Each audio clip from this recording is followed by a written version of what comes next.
So it's been another short gardening week. I've been out hiking and cycling and decorating and all of those sorts of things. So there hasn't been much time for gardening, but I've got a few things done. I'll just show you that around so you can keep up to date. So the biggest change is finally took the last of the peppers out of this low tunnel and popped in spinach. And yeah, I was really pleased to get that planted. It is the latest sowing of spinach I've ever done, I think.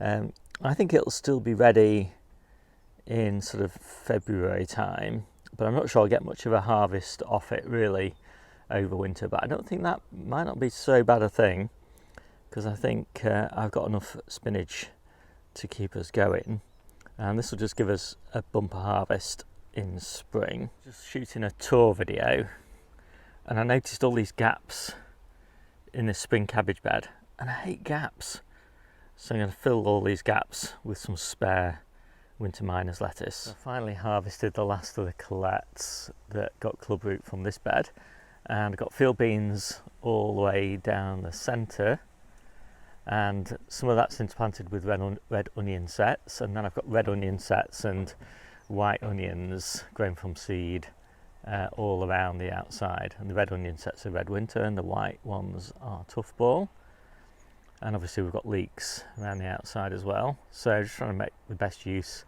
of this bed that I can, because I hadn't really planned to replant it. And then this will be replanted in May actually, maybe even June, with carrots for winter. So I put field beans in this bed. I think they're really going to benefit from the protection and the extra heat that they get from the cold frame. But we'll see. I'm hoping to be able to continuously harvest field beans all the way through midwinter, which they generally stall in growth at that time. So anyway, we'll see. And then this bed will be replanted with red cabbage probably. Finally tidied up this area outside the polytunnel. It was getting a bit crowded and I was kind of tripping over things. So now all I've got here are the strawberries that will go in the polytunnel in February, my snacking peas, which are actually doing pretty well, quite pleased with those, and then I've moved the celery and the chard and the parsley into the polytunnel, and I've got some more parsley, some more celery down the far end. These are the broad beans that are going to go into a container in the polytunnel. Don't need very many, because I'm only really harvesting those broad beans for about 3, maybe 4 weeks before this batch, which will be grown outside, is ready. So it's very much a early succession. But broad beans are a real treat in spring. We generally get them about April time, April, very early May, from this early sowing in the polytunnel.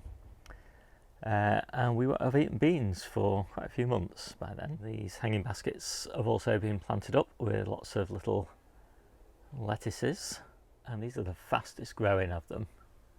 These are flashy butter oak, I think, and they're really good.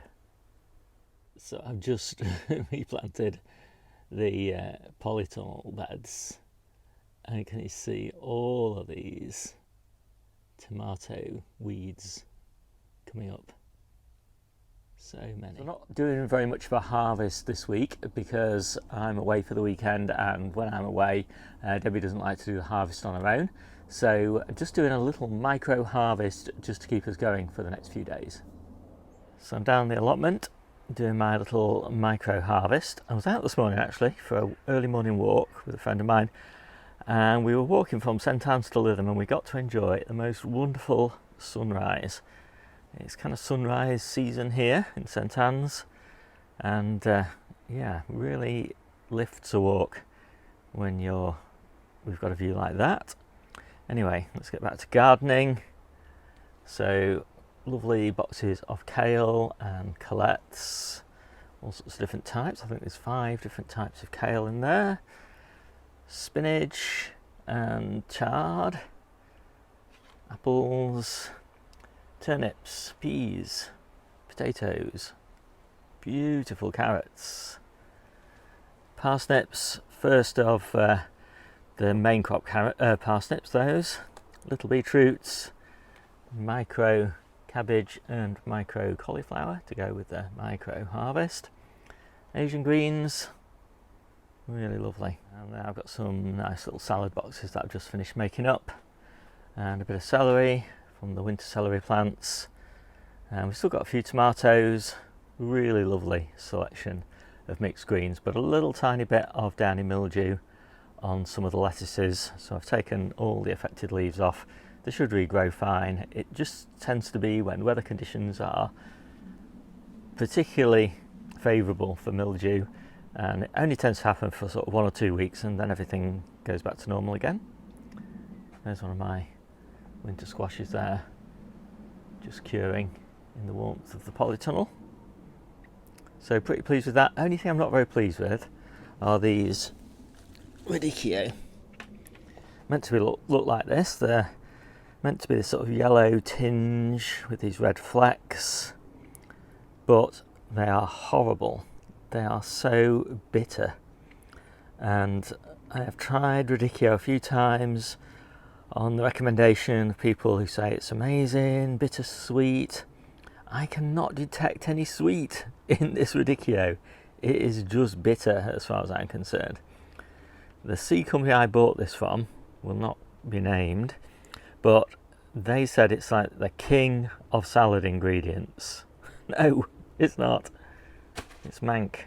Anyway, everything else is great. So I think I'm finished.